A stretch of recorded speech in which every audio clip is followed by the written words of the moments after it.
watching Behavior Bits, brought to you by Twin Rivers Unified School District. This video is going to be covering visual supports and how to best design and implement schedules for your child.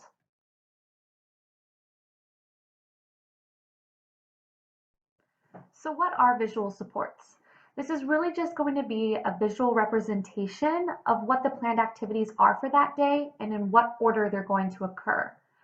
So for this, you can really use, your choice of whether it's going to be symbols, if you're just going to write out what the activities are going to be, if you're going to provide your child with pictures to symbolize what the activity is. You can do a combination even of both. So it might say, first at 8:30, we're going to start with getting dressed. And you write getting dressed, and then you have a picture of clothes.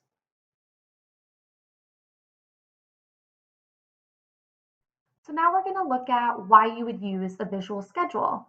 Really, this is going to be a tool for you guys to utilize that gives your child a sense of predictability, right? So now they know exactly what their expectations are on a day-to-day basis, and it's going to be adapted specifically to them. And in turn, you can start to see an increase in independence.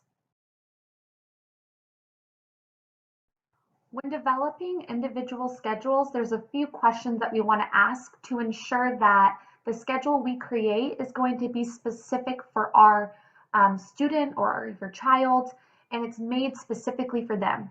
So the first question we can look at is, does it need to be portable? Does your child need to be able to move the schedule from room to room? Or is it okay that it's just going to be set up in their bedroom or in the living room? Next, we want to look at is if your child responds better to things presented to them in a left to right fashion, or if they're going to do better if it's presented from top to bottom.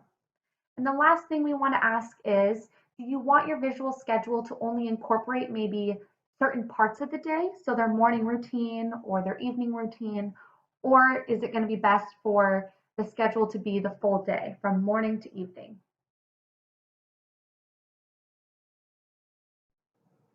Next, we're going to take a look at what activities you can include on your child's visual schedule. But really, this is going to be up to you and what works best for you and your family. Some things you can add are things like daily routines, so getting up, getting dressed, brushing your teeth, or academics like math and writing. Adding in break times like time with an iPad or free time with a toy. Or you can even add in chores. So if you want to see your child clear the dishes, make their bed, and you can even include outdoor activities like going for a walk around the neighborhood or going to the park. Really though, it's going to be up to you and what you would like your child to complete throughout the day. Let's go ahead and take a look at a few examples. This first example is what we would call a checklist schedule. So you would list all the activities you want your child to complete for that day, and as they complete each activity, they check it off their schedule. And you continue until their schedule is complete. This next example is looking at a schedule that's broken up by time of day. So what you want to do here is list all of the activities you want your child to complete, along with what time of day they should be done at. So for example, at 8 o'clock, school begins, and at 8:15, they should be reading a book.